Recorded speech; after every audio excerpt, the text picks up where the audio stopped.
Okay, folks, today we are at Fort Defiance, which is in Defiance, Ohio, and there's been another great video done by Gypsy and the Vanilla Gorilla, which I will give you a link to that in the description. But the arrival of the Legion of the United States at this point on August 8th, 1794, marked the end of General Anthony Wayne's difficult march through the swamps and forests from Fort Greenville. On this site in the center of the Indian country, General Wayne ordered a fort built. He said, "I defy the English, the Indians, and all the devils in hell to take it," and called it Fort Defiance. Major Henry Burbeck, who earlier had built Fort Recovery, supervised the construction. Here's in memory of World War veterans by Service Star Legion.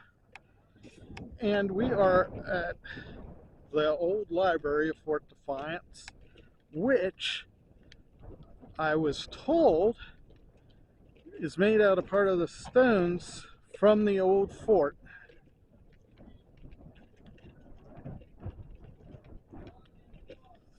So,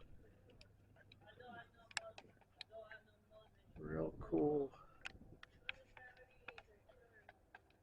You don't have no money, sir? No, I'm poor. Is a sign about Anthony Wayne's Fort Defiance, and you can see how they could look out and see if the English or the Indians or any devils were coming. I love that. That was part of the sign. The Glaze was the name given to the confluence of the Maumee and Auglaize rivers by early French explorers. During the 1770s, three members of the British Indian Office, Alexander McKee, Matthew Elliott, and James Gertie, built a small two-cabin stockade here at the confluence. And the Grand Emporium, General Mad Anthony Wayne arrived at the confluence of the Auglaize and Maumee rivers on August 8, 1794. He wrote the following: "Thus, sir, we have gained possession of the Grand Emporium of the hostile Indians of the West, without the loss of blood." The Indians had planted large fields of maize, corn, that extended for miles in all directions along the two rivers. And I just think it's amusing thinking about Ohio being west. Now we're not considered west, but Midwest. So now we're going to try and get up to a rock and go up this little... So, oh geez, yeah. So Fort Defiance was erected upon this site by General Anthony Wayne August 9th through the 17th of 1794, and thus the Grand Emporium of the hostile Indians of the West was gained without loss of blood, which I already said, but there's a plaque and a rock here. I'm not going to read everything since I already read it to you. And now we're going to go down a little hill, and there's plaques along here.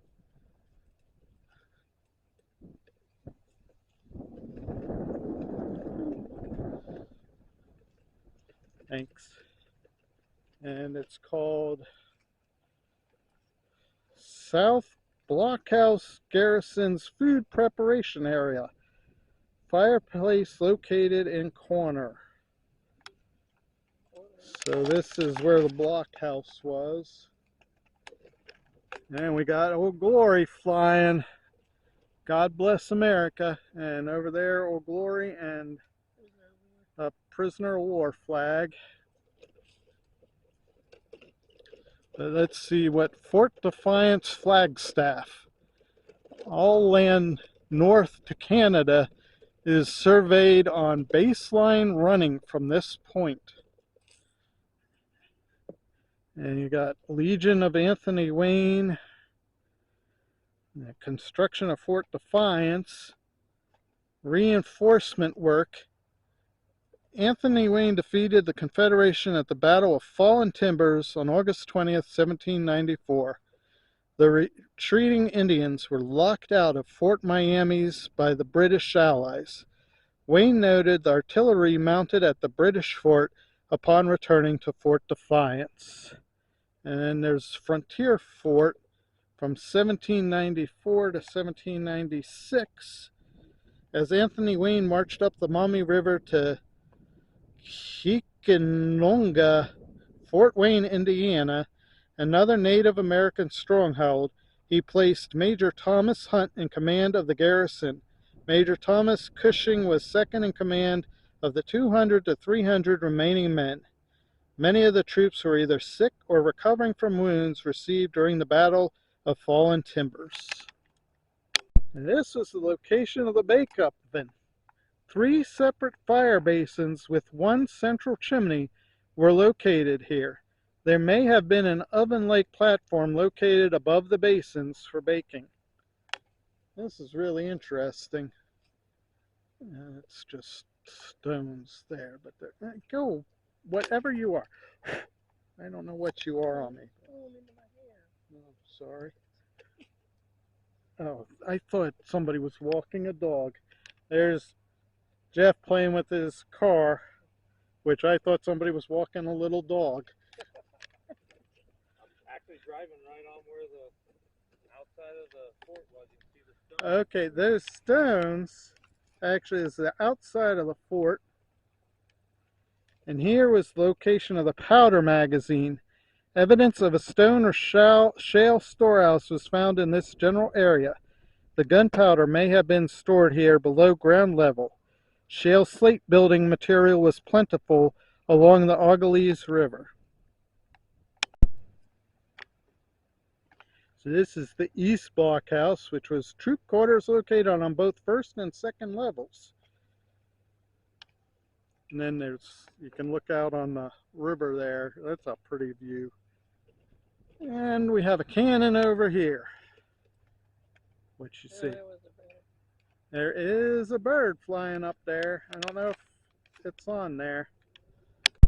So here's a cannon. Presented by the U.S. government May 22nd,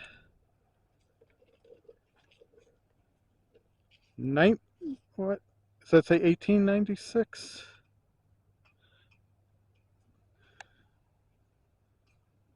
Yeah. 1896 to the Bishop Post number 22 GAR, which is the Grand Army Republic of Defiance, Ohio. Shout out to Henry Nelson for teaching me that. And we found some buckeyes. Even though we're at Fort, you know, we gotta show you nature. It's a big one. Yeah, that's a big buckeye. And it does not have any chocolate or peanut butter for those people that think that's a buckeye. And Dad used to make us necklaces out of these. And we have another cannon. And we're coming up to, I think it looks like a grave with a buckeye on top of the cemetery stone there. Johnny Logan, Winchester's Regent, War of 1812.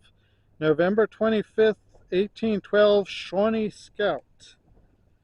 And this tells you about Spimaka Lubba Johnny Logan.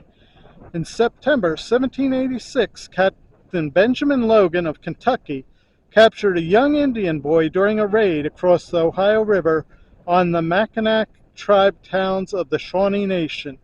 Upon returning to Kentucky, Captain Logan made the 14-year-old boy part of his family until he was forced by treaty to return him to his native people.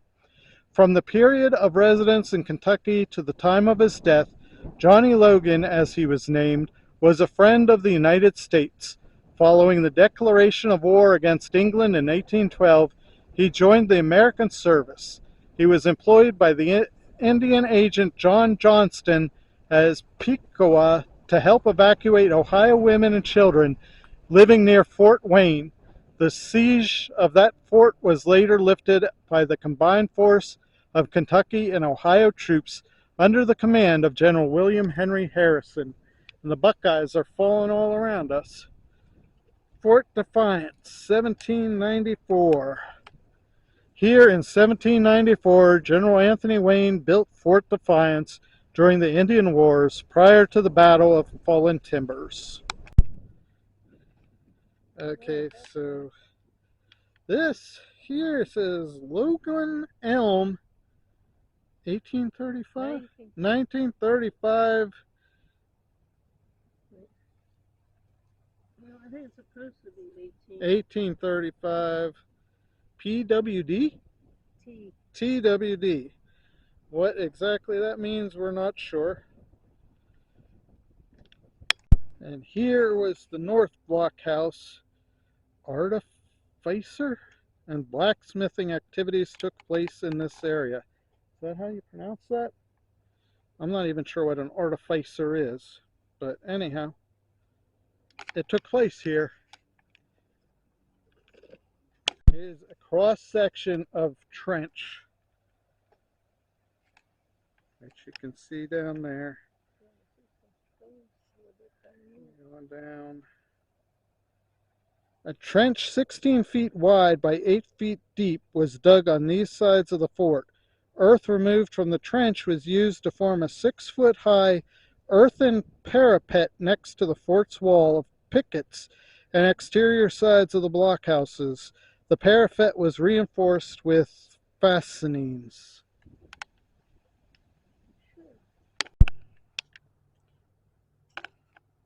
Here we have the location of the officers' quarters.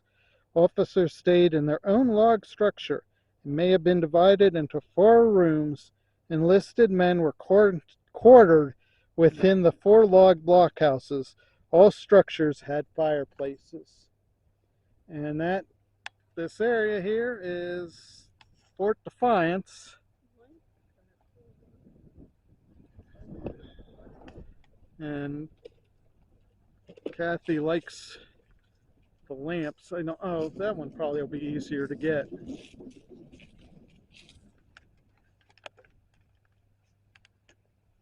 Which they are kind of cool.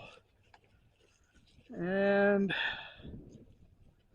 we're gonna stop and look out over the river.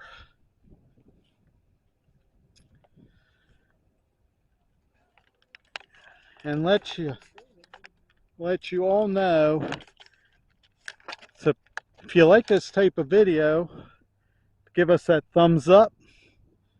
And if you're interested in going out and seeing this type of place or parks or gardening videos or cooking videos, subscribe, hit that notification bell so you know when we're coming out with one. And whether you need walkers, canes, whatever assistive device you need to help you live life to its fullest, it's not making you handicapped, it's making you handy capable. Thank you all so much for joining us. You have a great day. God bless.